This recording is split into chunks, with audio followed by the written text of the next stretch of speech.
Good morning, everyone. We're here for Friday, September 23rd already. I can't believe it. We're going to continue the conversation from the last couple of weeks on productivity and the concept of turning pro. We started talking about last week and what that entailed. We discussed a book by a Navy SEAL about what that means to turn pro. If you need to grab the notes on any of the books we've talked about, it's under the growth intentions thread in the community. And if you've popped in the community recently, I just added a new tab this morning for a 3-day challenge that I'm running in October. You'll see that you'll see a little apple and you'll see a tab called Prosperity Plan. And that's totally free 3-day. Lisa's been through some of this work. David has seen the Prosperity Plan, but I'm going to go really into full detail on how to create that plan, why to create that plan, where it came from. It's going to be part of a chapter I'm writing in an upcoming book. So really excited for this 3 days. And basically what it's going to do is give you all the tools to really be more productive in your goal setting, your goal planning, even if you don't want to keep track of things on paper. Many people resist, keeping track of goals on paper, even doing electronically. This is a new way of thinking about your goals. So you can keep track of it on paper or electronics, but it's really the thinking aspect and the outlook that makes a difference. So you'll see that thread. Go to the link and sign up so you get the emails and all the good messages and the calendar invites for that if you're interested. And again, it's on Zoom, so lots of interaction, which I love. So I'm going to open up the floor to comments, takeaways from productivity, comments about turning pro, what that means for you. I think that would be a good one to start off with. And the book I shared for today that continues this conversation is called Rebel Leadership: How to Lead Like a Rebel, which right up my alley. Love being different, love standing in my own values for things. And if you like that concept, check out the notes on that book in the Growth Intentions tab. All right, let's go around the room and just say who you are, what you do, where you're from. Let's start with you, David, since it's early morning for you out there on the West Coast. 9 o'clock on the West Coast. David George Brooke, that gratitude guy, Seattle, Washington. Thank you for inviting me, Suzanne. Always nice to see you and everybody else. I speak about gratitude. That is my main thing. And I'm also a coach and an author as well. But my primary focus is explaining to people how a gratitude attitude can reframe and refocus their life on all their blessings and abundance and not worrying about the lack that they may have in their life. So I love doing speaking. I try to do one talk a week. And I love to coach people and explain to them how this mindset can help them so much. So thank you. Thank you. I just talked about you this morning to somebody else. What? Yep. What? Yep. We were talking about this weird guy who talks about gratitude, and he's a little quirky and he's a little charming. And she was like, I know that guy. And so she's going to be reaching out to you, which is really cool. Thank you. Yeah. Thank you. Yeah, you're Thank welcome. you so much. Lisa, who you are, what you do, and where you're from. I'm from Massachusetts, a little town called Princeton, Massachusetts, about 45 minutes west of Boston. If you go 45 minutes east of Boston, you're going the wrong way and you'll get wet. So I raise alpacas, I sell alpacas, I sell poop, I sell fiber, I sell wholesale retail. I go to events this time of the year. My weekends are taken up with that to earn money for the pay and feed that they need. What do? I yesterday in one of these calls with Suzanne, I realized that in my way, I am actually a coach, and I never thought myself, I just used the word mentor. But from the way Suzanne was describing it and everybody coming ahead of me said, I guess that's what I do too for people, even to teach them about the alpaca fiber products that I sell them that they're trying on at my vendor booth. So that's enough. I think I just thought of a new elevator pitch statement for these events that'll garner lots of attention for you, Lisa. I am a farmer and I sell thread and shit and thread. I'm a shit seller. I'm a shit and thread seller and a mentor for other shit and thread sellers. I don't know, but something along those lines, right? Yep. Everybody in the room will be like, what? What's she? Yeah. Okay. And you might get a laugh or two. I follow you. Yeah. Good. Susan, welcome. Thank you. I guess I didn't know what I was hopping into, but I'm happy to be here.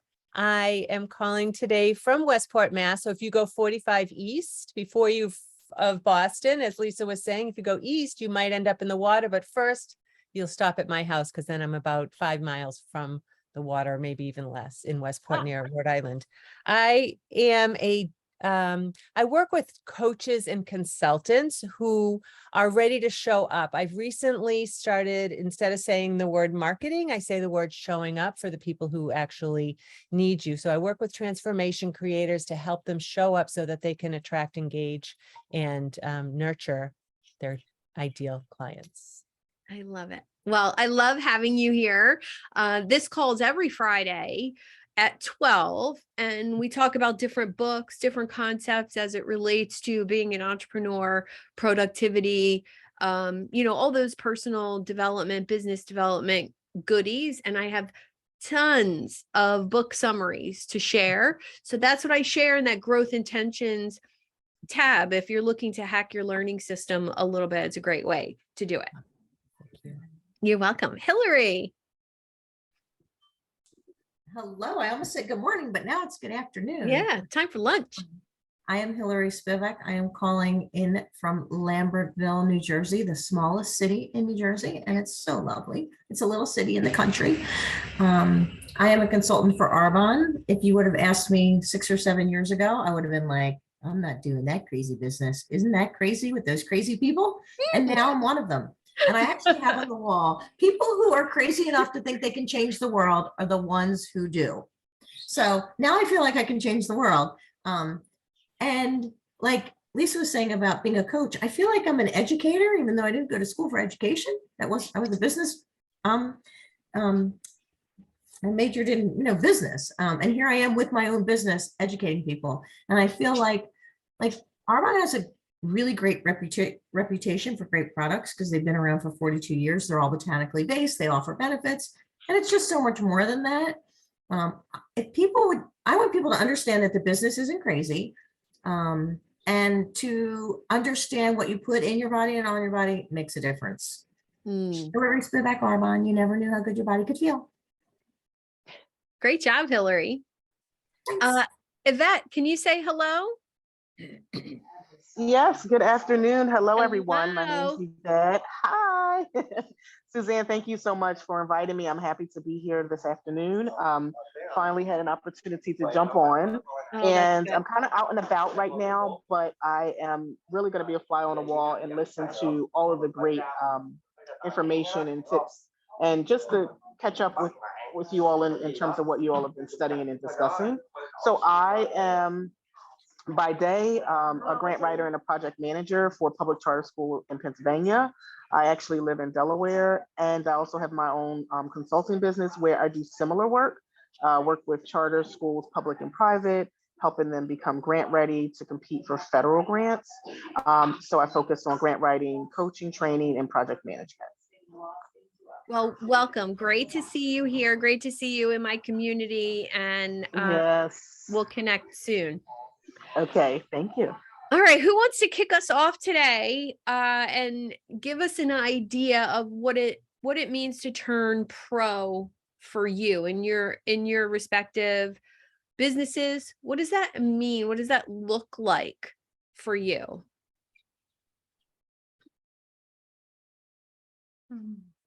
Anyone? Bueller? Well, I'll go first. So for me, I need to show up as the best version of myself. So there's more that goes into that than just showing up here with a smile. I need to eat right, move right, sleep right, drink enough water, have enough energy, have my 3 cups of coffee in the morning, and, do all of those things that make Suzanne.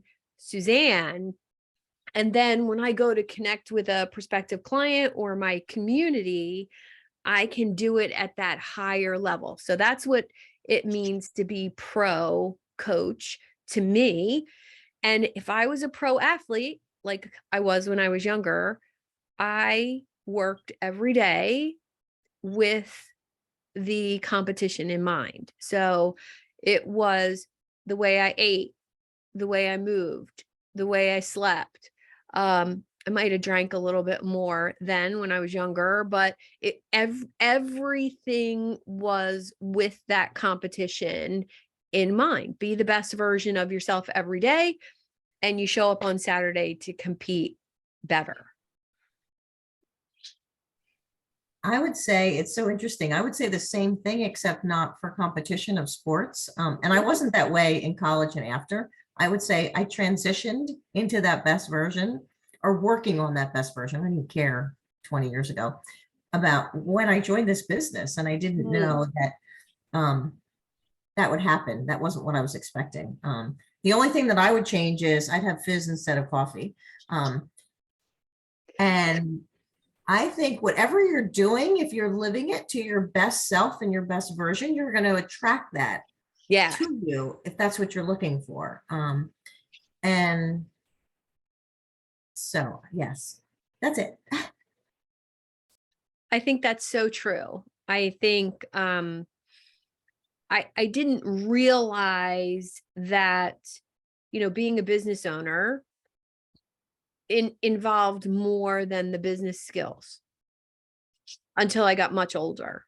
And I think that's why they call network marketing or being an entrepreneur the best personal development journey ever, because you're forced into it. Like you're forced into learning how to talk to people. You're forced into learning how to step out of your comfort zone. You're forced into showing up for yourself in your business, or you don't make any money. And can I piggyback off of that, Suzanne? Absolutely. I just want to say one of the main reasons why I actually showed up here today and plan to continue to show up is because I agree with that statement you just made 110%. I did not know, and unlike most of you on this call, I was not an athlete during high school or college. And I think there was more so choice in this, but I didn't understand what it was to have kind of soft skills, EI skills, in addition to the business acumen and the credentials and the professionalism. It just is really helpful to have those other, that other 80%, if you will, right? And I actually didn't find that out until I was an adult, that 80% of your success is really about your interpersonal relationship skills and how you engage and connect with people to, have people not just understand what you do, but understand who you are and what you care about. And then you've got that 20% where it is more technique and skill and, kind of credentials. So I'm really looking forward to being a part of this community and, giving and contributing to discussions and also receiving some things that can help me move forward and grow in this space. Well, thank you for that. And I want to just say that as an entrepreneur, in that space, you kind of are who you hang out with, right? You grow as much as the rooms that you're in. So if you're not in rooms where people are doing and achieving and going for their goals and having these conversations even, then you tend to forget about it. You tend to go about your everyday thinking, oh, I'll just do the same as I did yesterday. But to me, it means every day a little bit better. Every time I show up here on Friday, I show up a little bit better. Every time I have my coach conversations, this week's was amazing. And I host that conversation once a month for coaches.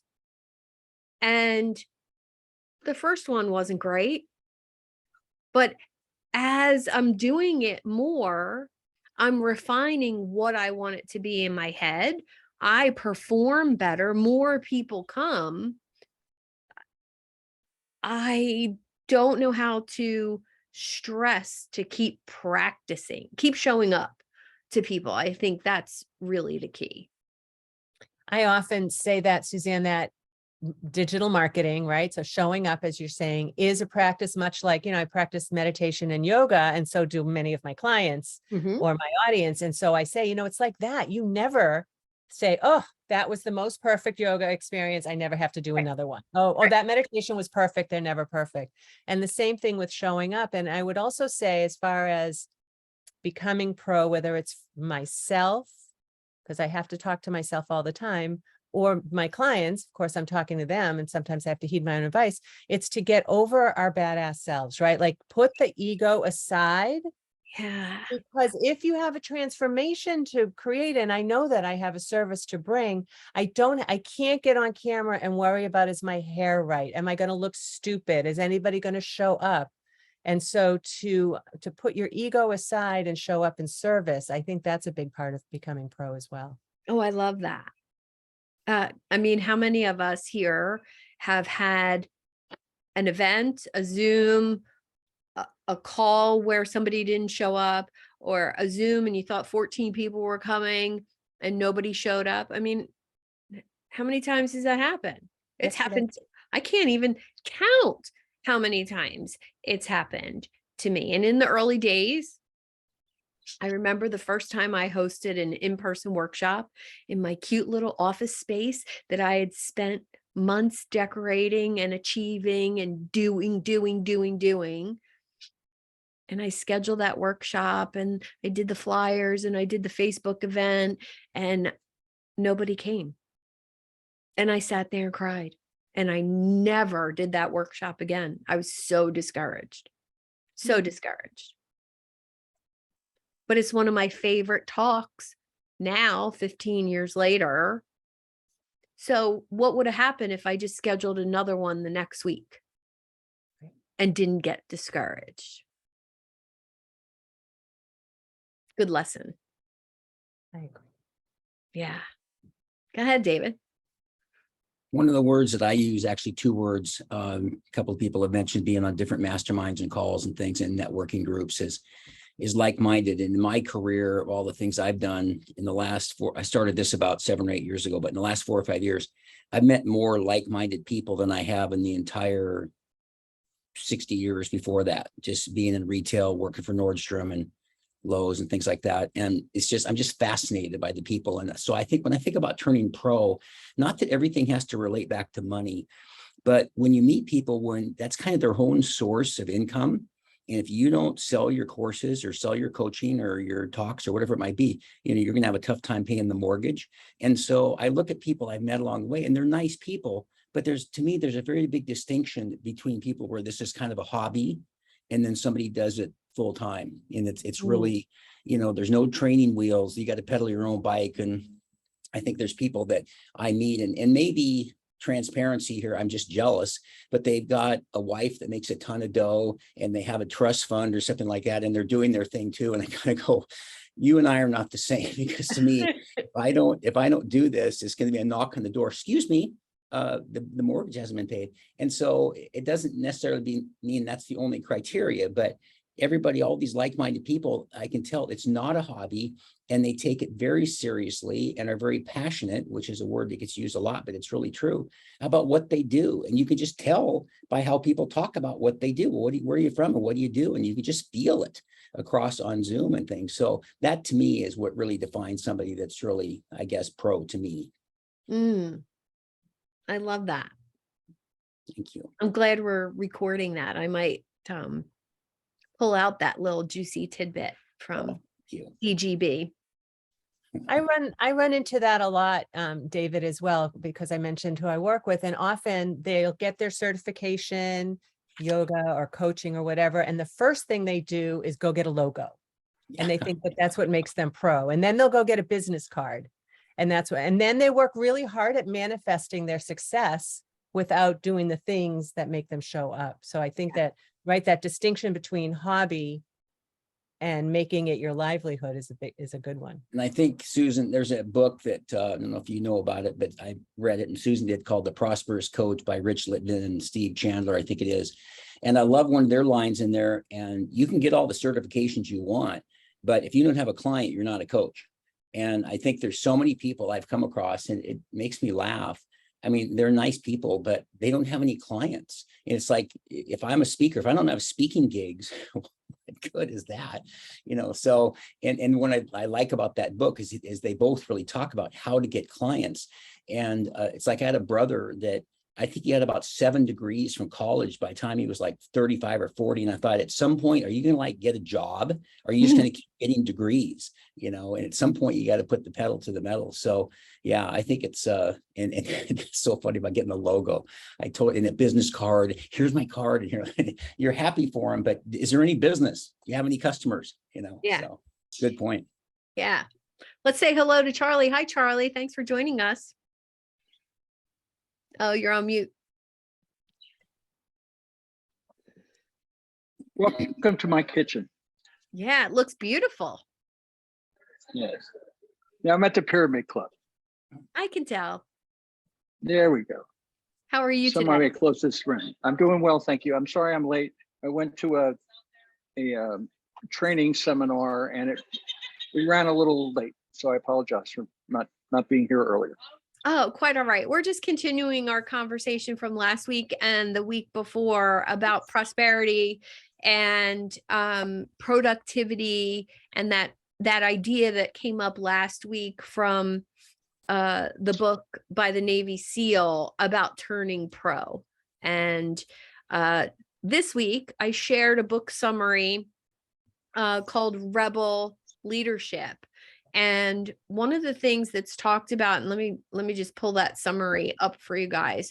One of the things, actually, the book is called Rebel Talent. And one of the 5 things that they mention in the book is the qualities of rebel talent or rebel leadership. That they're willing to try new things, they ask questions, they work to expand their base of knowledge.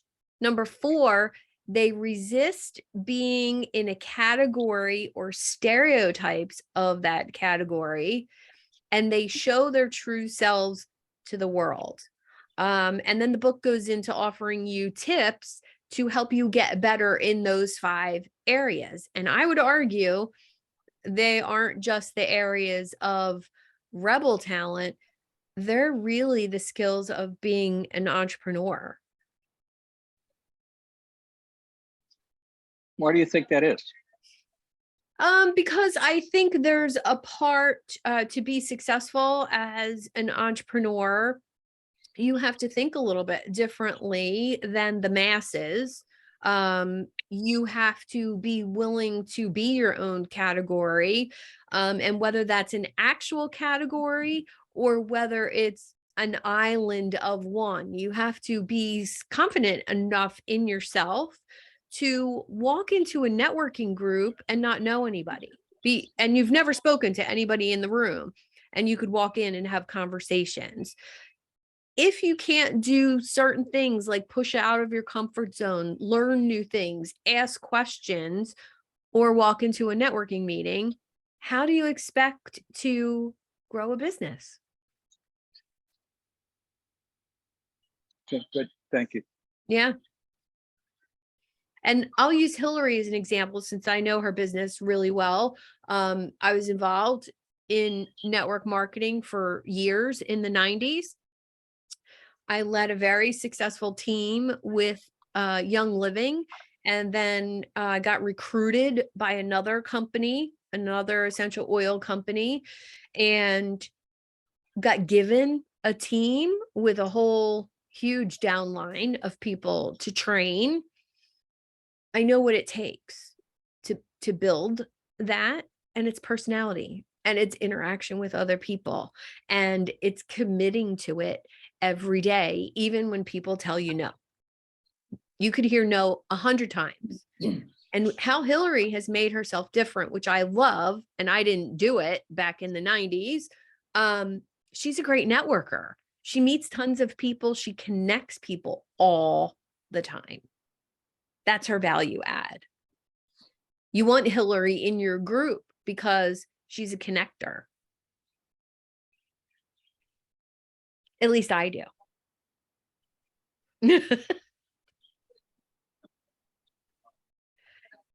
Hilary, what would you say makes you different? I'd say that. Yeah. That's good. And I think, well, I love that I was so anti this business before, because then I understand where people are coming from, because I go, I totally get that. I know how you feel because I felt the same way. And it took some time. And so I love people and connecting people. So it sort of it just goes together. And just like any business, we're not in the convincing business, right? But I say that more than, because our business, I think people think we are there to convince you more than other businesses. But we're there to build relationships and get to know people. And then that comes. And building, for me, knowing that I can connect people, other people, because I love people, Yeah.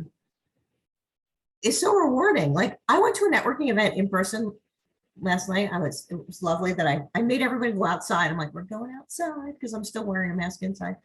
And I looked at Joe and I go, oh my gosh, you were at a golf outing with Justin. Didn't I connect you two? And so I connected the two of them. Justin's like, I have a golf outing. I have an extra ticket. Would you, and they don't even live close to each other. Like, and then they put it on LinkedIn. I'm like, that is super cool. Like, so super cool. Yeah.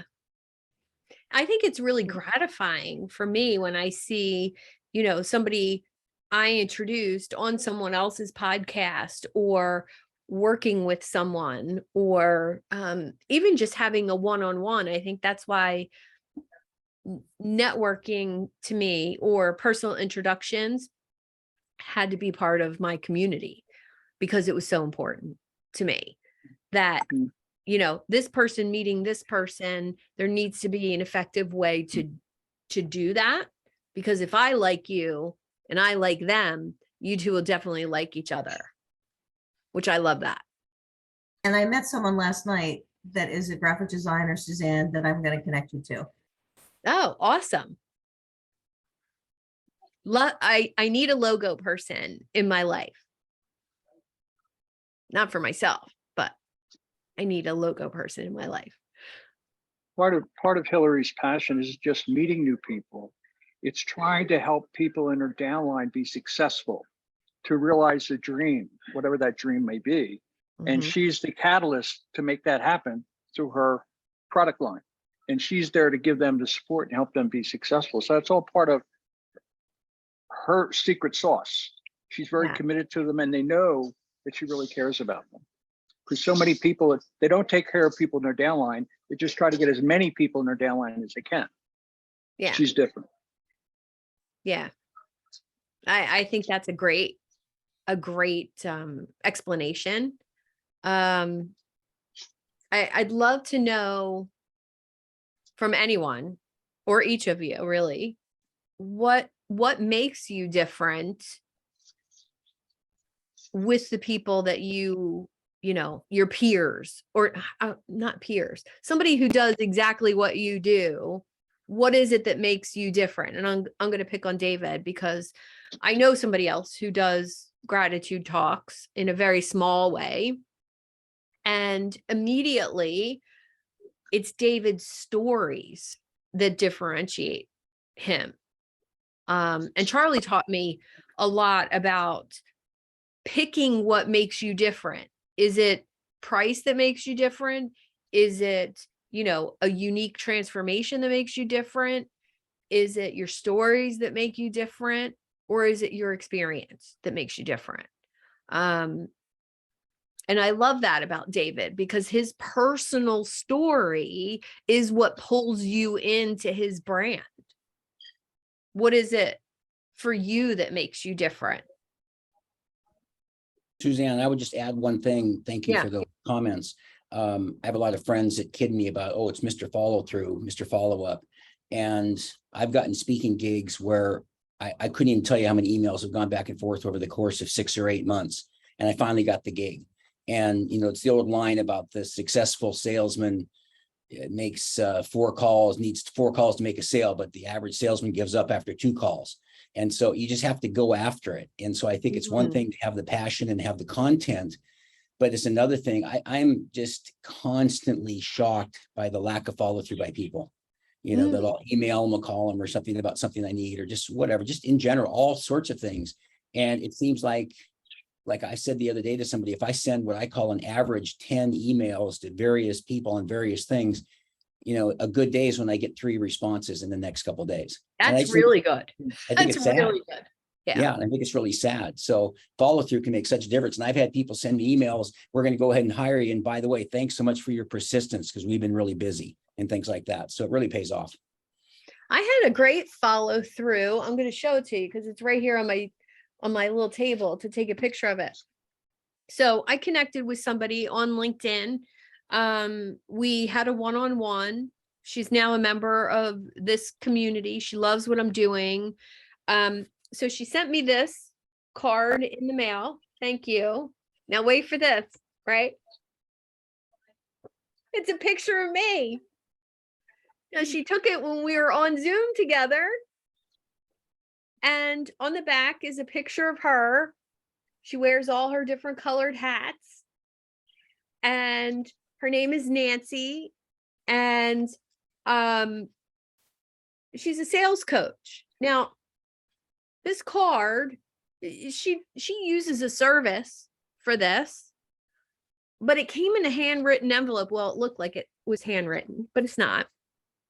And I was like, Nancy, I'm taking a picture of this and putting it on LinkedIn because good job. And I love when people do things like this. And Susan did something very similar and I posted a picture. Susan, I loved your thank you. I loved, I loved our conversation, but the way you followed up with me was different. And I couldn't beat it. Like I can't beat this one. That's so I'll tell you guys, that's send out cards and it's right. It's also a multi-level network marketing. And she's a rep. I know Nancy well. She's a representative of that and a sales coach and just really fun and funny. Yeah. And smart. Yeah. But yeah, people who do send out cards. And I often recommend, I have an affiliate, but I'm not really great at it. But people who do send out, I often talk about that in my 5 pillars. It's like keeping in touch. It's hard, right? It's like to your point, the 4th time, like and again, it's ego, right? So it's like, do I want to bother them? Am I bothering? That's what people think about with email marketing too. Am I bothering? Well, no, not if you're showing up in service. And who's bothered by a card like that? So. Right. No, it made me smile. I was like, oh, what's this? Oh, and then when I opened it and you see a picture of yourself, it's just something really different. And I thought, I got yours, what was that, 2 or 3 weeks ago? And I said, I need to start doing something like this, but I don't know what. I didn't know what. What do I need to do? And then I got Nancy's and I'm like, all right, I'm getting the message now that I need to do something. I have somebody on my coffee chat live. Maybe I send them a card with a cup of coffee coupon in there, or I don't know, something. Suzanne, I bought, there was that special, right? I bought like 40 of these. I forget what it was. And then, so that I can't send it to everyone. Right. Right. But that's something I've been sending out as well. Yeah. I just read a book by Gary John Bishop called Unfuck Yourself. And he's hugely popular. He has a podcast and he's written 5 or 6 books. He's Scottish and curses constantly, so he's not everyone's cup of tea. But the message behind, his podcast, he's so passionate about his message. That's what's made him turn pro, is the passion behind the message. So maybe it's your follow-up that makes you turn pro, that makes you be perceived as a pro. Maybe it's your passion for what you do. I don't know. I don't know what that means for me. So how did you feel when you got that card, Suzanne? Oh, I said to myself, "Ooh, words of affirmation, my favorite." That's my So love she life. touched you. So she grabbed heart share, not mind share. Yeah. All decisions start in the heart and the gut, and they migrate to the brain to get justified, right? So Yeah. it's just smart marketing. Now, if she were a financial advisor, she probably wouldn't have done that type of a card. She would have given you a traditional card, but she's creative. Mm-hmm. She's trying to make a difference, and she's trying to do something different.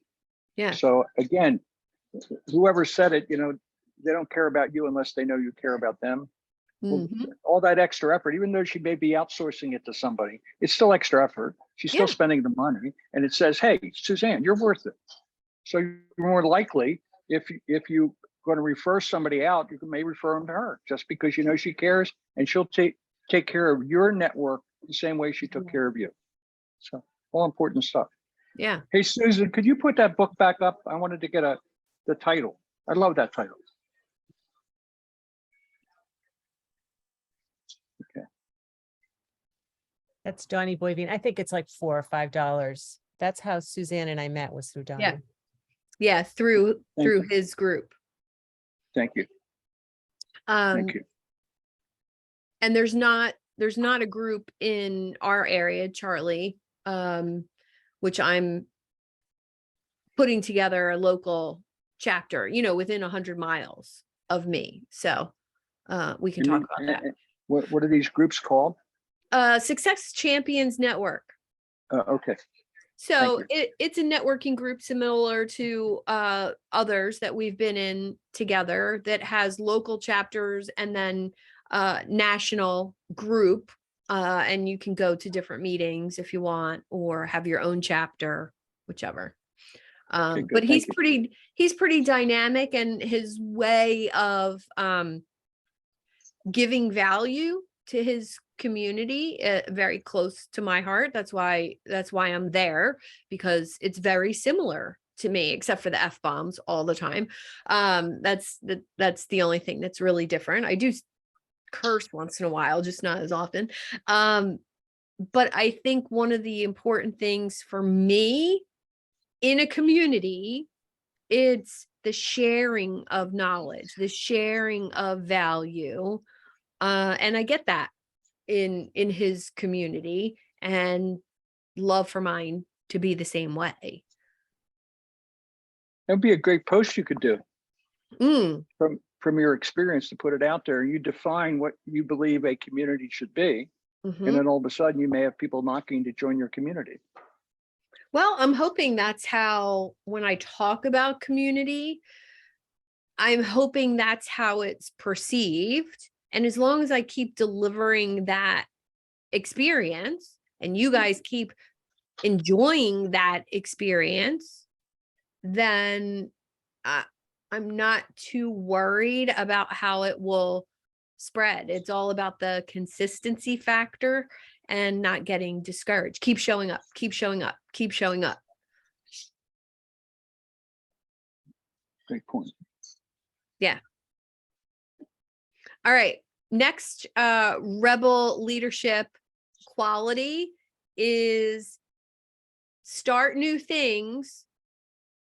Don't be afraid to address your fear to, move forward, which, yeah, I would agree with that.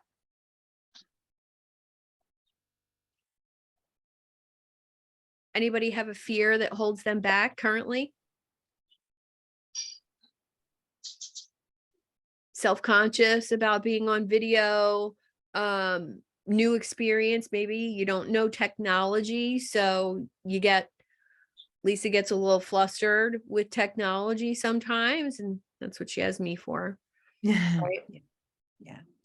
But if we don't keep trying, we're always going to be in that same place.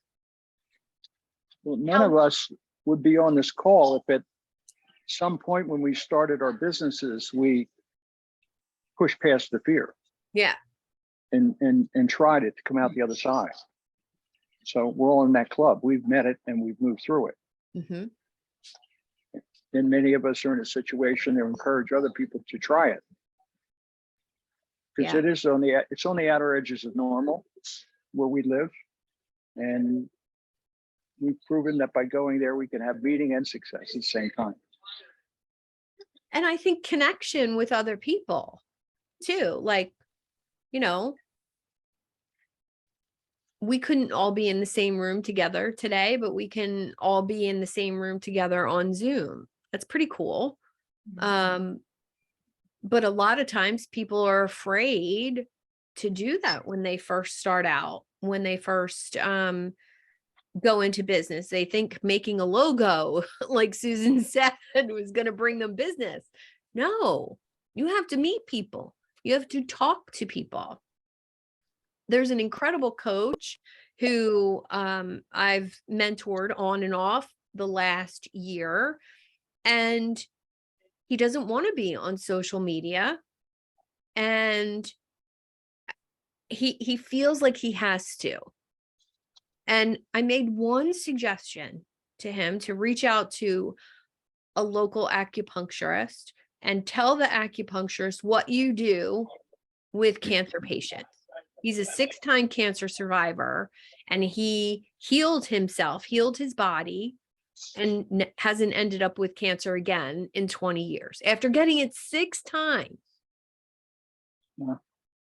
And I said, look, you're a certified health coach. You have legitimate life experience. Reach out to the acupuncturist. Tell her who you want to help. Somebody who's going the holistic route with their cancer treatment and needs guidance. And just help them. Don't charge them unless you want to, unless they offer. I don't care. Just build up your confidence so that you understand how much you can help somebody before you get a website and a logo and you go on social media.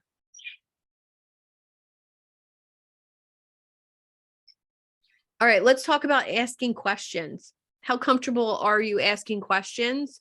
And do you realize that the number one thing with sales, the number one thing with connecting to other people, and the number one thing that leads to better performance in your job or your business is asking questions, asking the right questions. Charlie, you don't get to answer this one because you're a pro. Well, maybe you could give us some secrets into asking questions. I was at a networking event last night and I invited some guests, and one of my guests was so good at asking questions, and he's like mid-20s. I'm impressed with him anyway. And I wanted to jump in and talk, and I just sat back. In fact, when I was on my run this morning, I thought about it, and I'm going to call him today and say thank you for making it even more apparent how important that was. I was in awe, and he's like a 20-something. Well, ask him how he does it. Where did he get that gift? Yeah. I will. Thank you, Charlie. Yeah, I know for myself is that when most people who have their own businesses ask questions, the goal is some end game where they do business with that particular person or they get some kind of referral, right?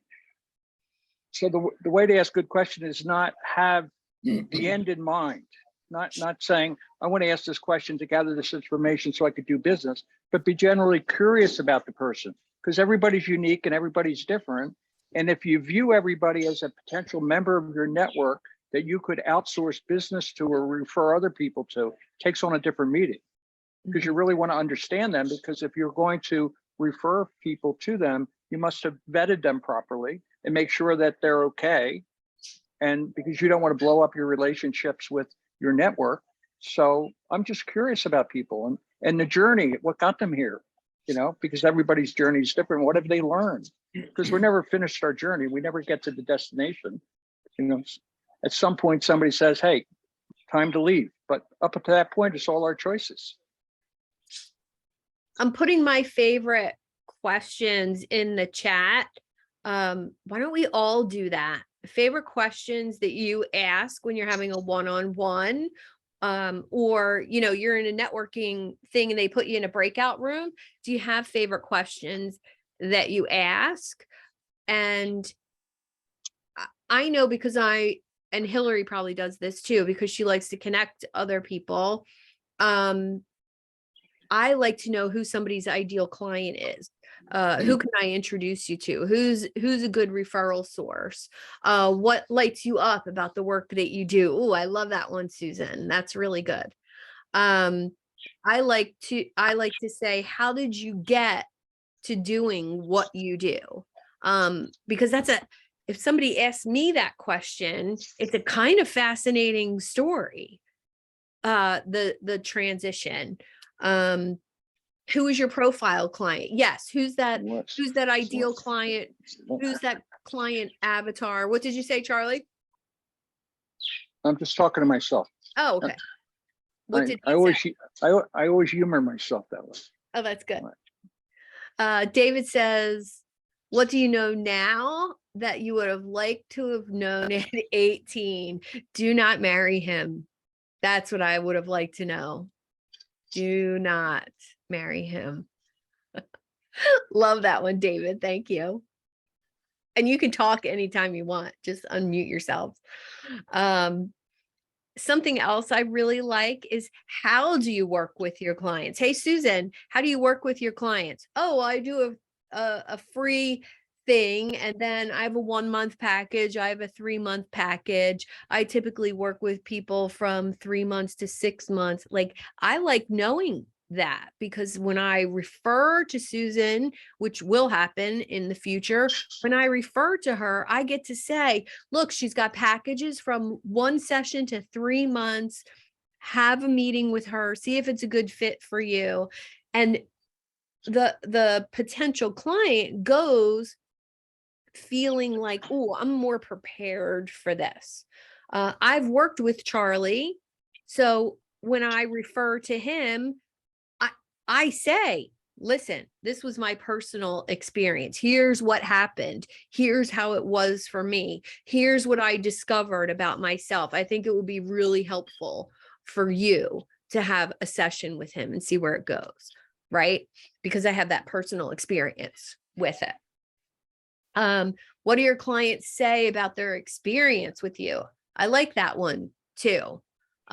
What's your favorite compliment that a client has ever given you?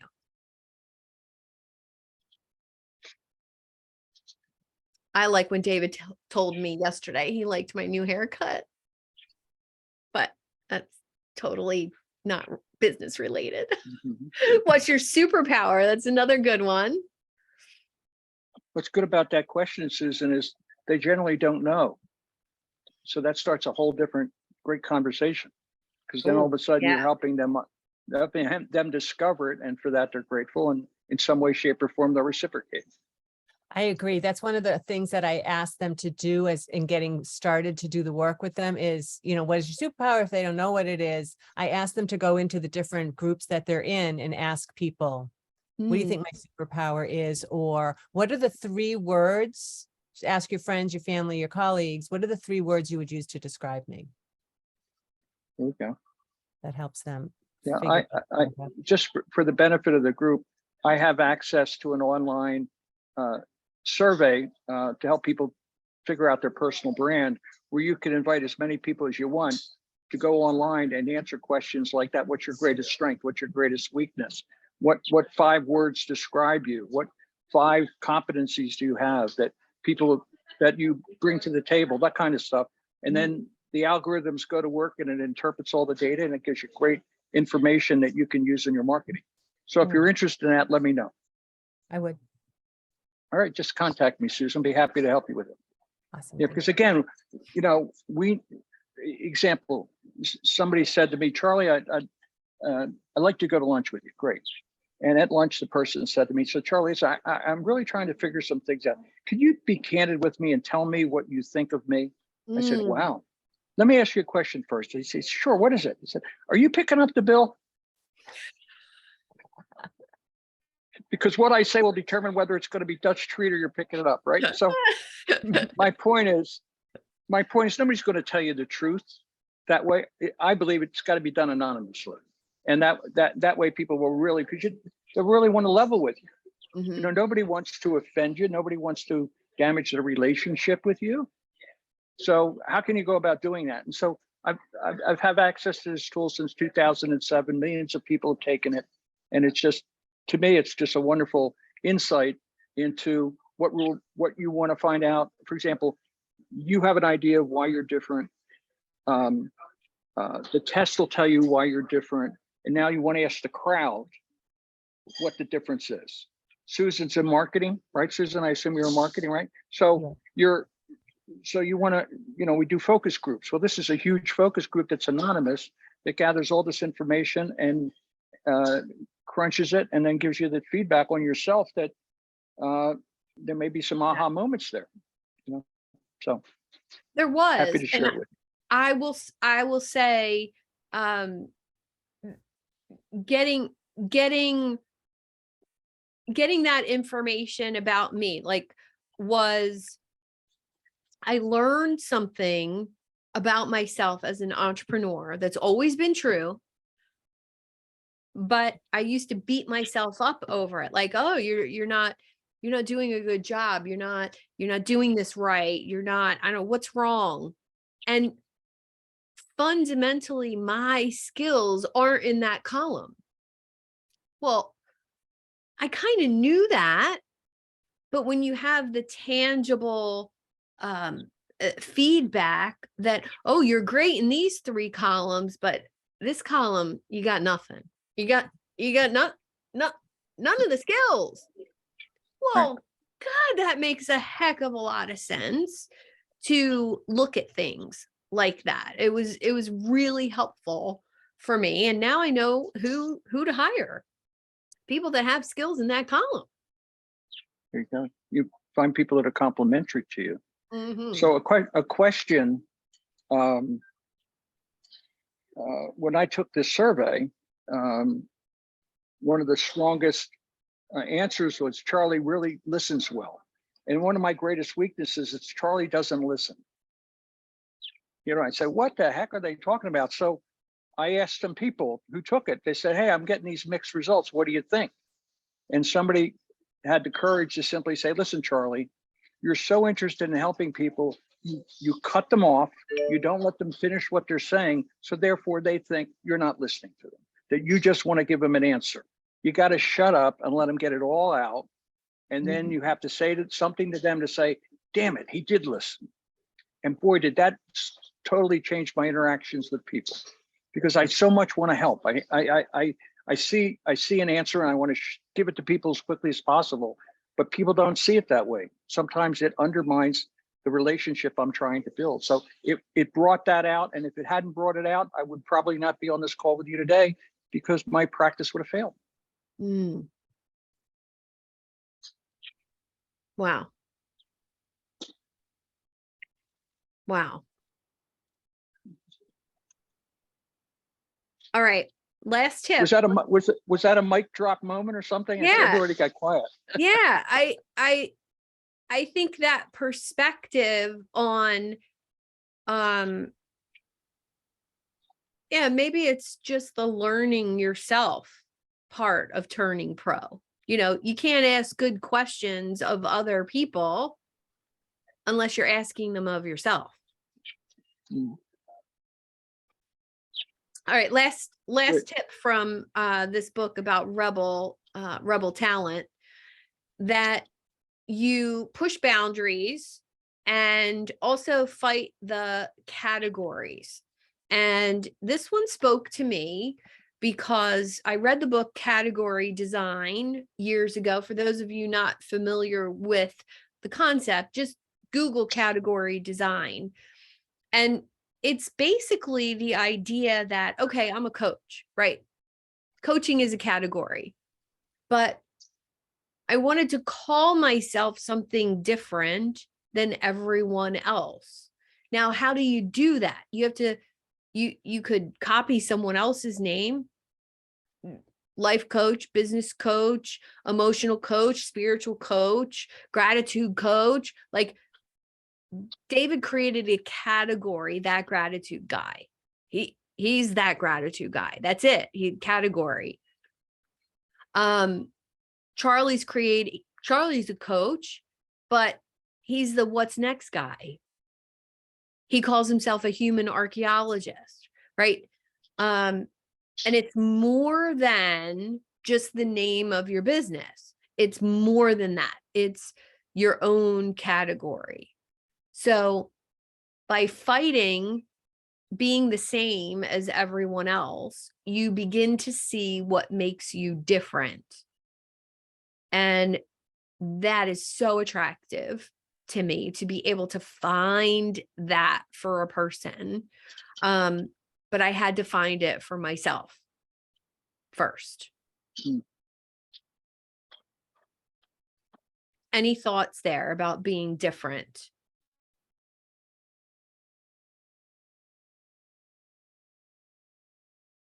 I think that's the only way to stand out, right?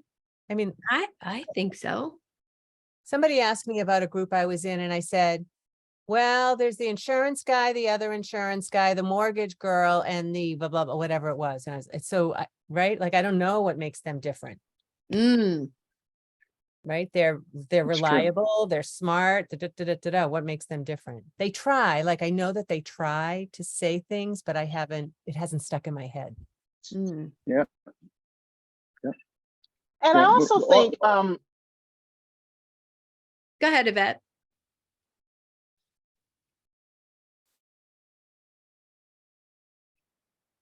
Oh, we can't hear you.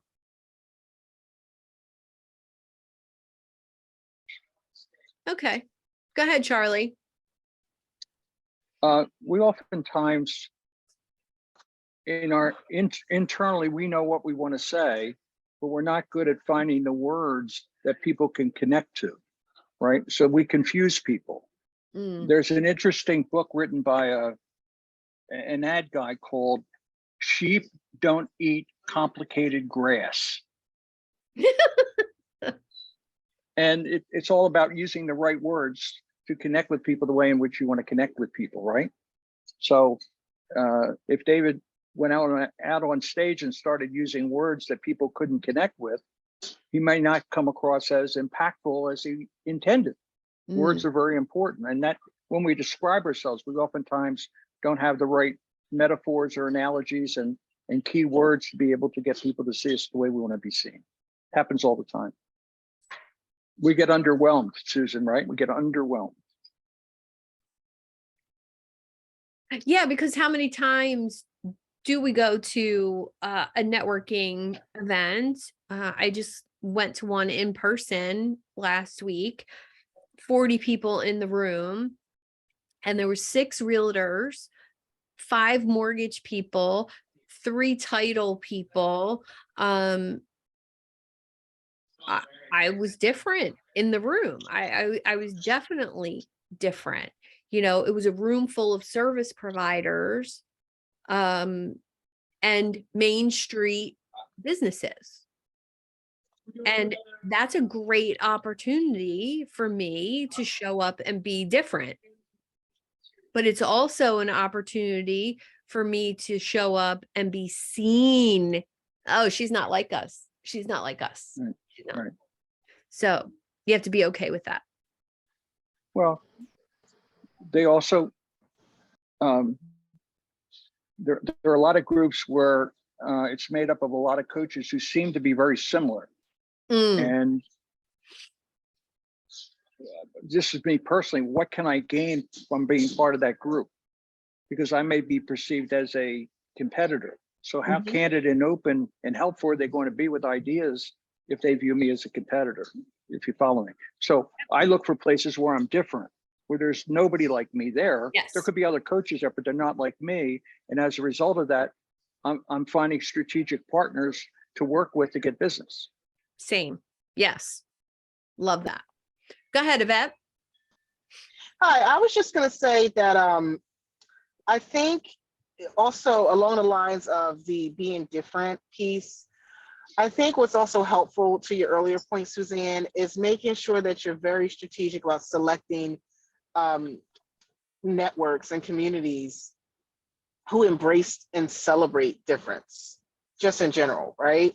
Yeah. So obviously, based on our current conversation, it's different in terms of, you know, like how you show up for your business. What line of business are you in? What industry are you in? What sector are you in? But I think it's also helpful to, like I said, identify communities and networks of people who celebrate and embrace difference, just in terms of people who have different walks of life, ethnicity, you know, different likes, different understandings about how they even view the world, right? Whether it's Yeah. just the world of business or just the world in general. And because it just gives you a different perspective. I mean, for me, I found that it just helps with my own personal growth. Mhm. And personal growth, I think, is also directly and indirectly related to how well I'm going to be able to do in business, how well I'm going to be Yeah. able to succeed in business. So I think that that is a really important point for me to remember. And it's been a little challenging for me to find those types of communities, because I am what I would think, not to toot my own horn, but more like along the lines of a rebel leader, or having rebel talent, or living on the edge, right outside of normal. And Mhm. oftentimes, like even in my employment situation, it's like a fishbowl, like analogy. I'm in a scenario where I'm the big fish in a small pond, but for different reasons and different life factors, I am where I am right now because it's where I need to be. And when it's time for me to be reassigned, I trust that that will happen as well. Yeah. But it's painful, because I think the growing pains are painful, because you don't have the right people, community, and network around you to push you forward, like to propel you forward and Mhm. to cheer you on. Yeah. And to really, like I said, embrace and celebrate you as being different.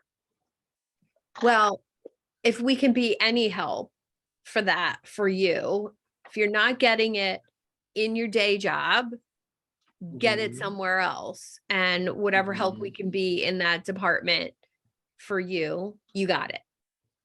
Yeah, I appreciate you, Suzanne. Thanks so much. And You're I've welcome. gotten so full just in this last, 50 to 60 minutes being here. And I appreciate every one of you for sharing and just, having me on. Yvette, you Thank should you. call me. You should call me, Yvette. I'd be very happy to sit and listen to what's going on, and maybe we can identify some ways that you can survive and thrive despite the situation. All right. That's awesome. Thanks, Charlie. My pleasure. My Yep. pleasure. Now, just so I'm going to hit stop record and